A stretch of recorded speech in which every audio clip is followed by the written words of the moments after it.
Bismillahirrahmanirrahim. Assalamualaikum warahmatullahi wabarakatuh. Bapak, Ibu dosen penguji sidang S2 yang saya hormati, saya Edi Rukmana, nomor induk mahasiswa 191050041 dari program studi S2 Pendidikan Masyarakat. Izinkan pada kesempatan ini saya memaparkan secara singkat hasil penelitian saya berkenaan dengan pengembangan media pembelajaran digital pra-keaksaraan PAUD melalui aplikasi Animaker. Bapak Ibu dosen penguji yang saya hormati, mengapa saya memilih tema terkait dengan pra-keaksaraan PAUD? Hal ini terkait dengan adanya praktik prakeaksaraan yang masih di luar kemampuan anak usia dini, terlepas dari pro dan kontra terkait pembelajaran prakeaksaraan khususnya calistung pada usia dini.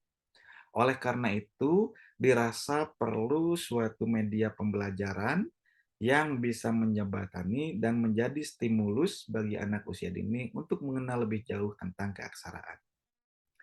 Dari permasalahan tersebut, saya merumuskan 4 pertanyaan penelitian.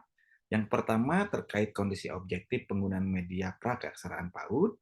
Yang kedua berkenaan dengan cara pengembangan media digital keaksaraan PAUD itu dilaksanakan.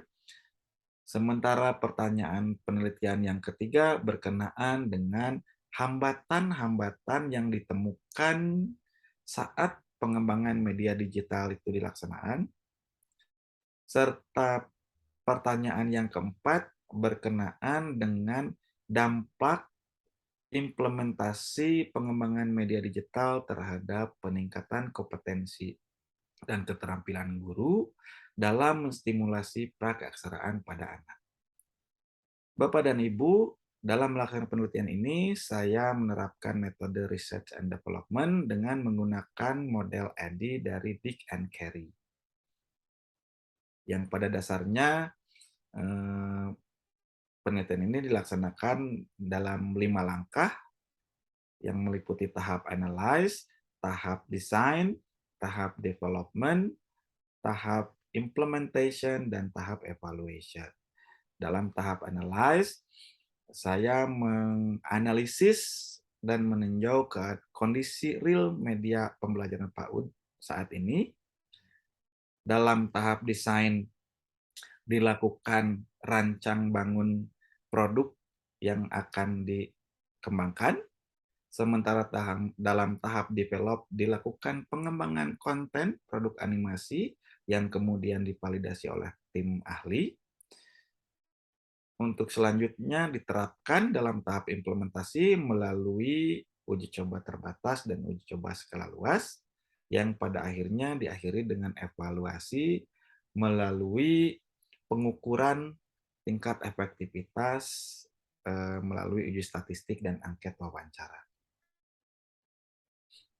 Bapak dan Ibu, penelitian saya dilaksanakan di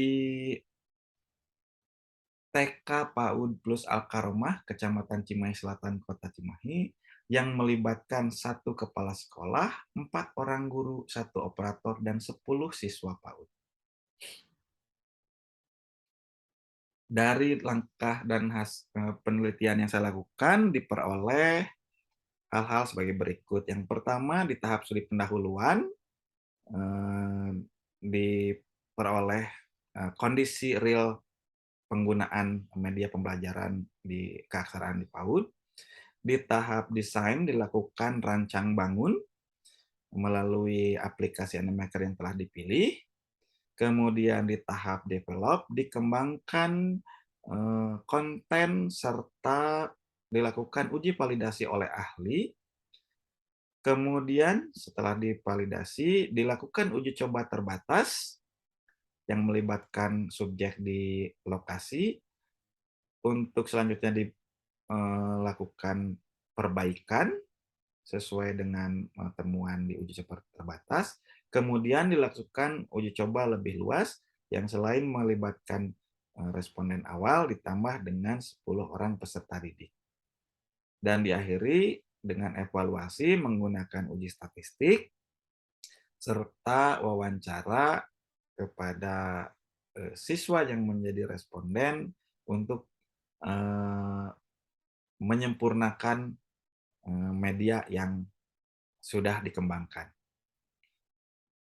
Dari hasil evaluasi didapat simpulan yang pertama terkait dengan kondisi objektif penggunaan media pembelajaran prakeaksaraan yang masih terbatas, sehingga hal ini dikarenakan oleh terbatasnya kompetensi guru. Maka diperlukan peningkatan kapasitas terkait pengembangan media. Kesimpulan yang kedua bahwa pengembangan perkasaan dilaksanakan melalui skema ADI yang meliputi tahap identifikasi, perancangan prototipe, proses produksi, uji coba, serta evaluasi. Terkait dengan hambatan yang dihadapi, diperoleh simpulan bahwa hambatan-hambatan yang ditemui dapat diatasi melalui pendampingan secara khusus terkait dengan pengembangan media.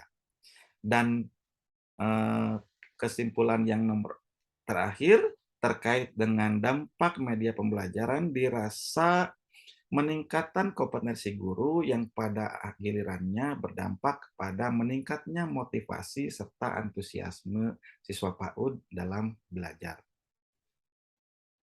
Saya akhiri paparan saya dengan mengutip George Evans yang menyebutkan bahwa every student can learn, just not on the same day or the same way.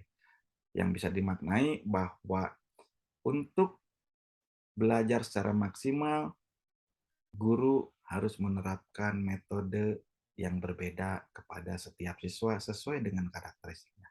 Demikian, terima kasih. Assalamualaikum warahmatullahi wabarakatuh.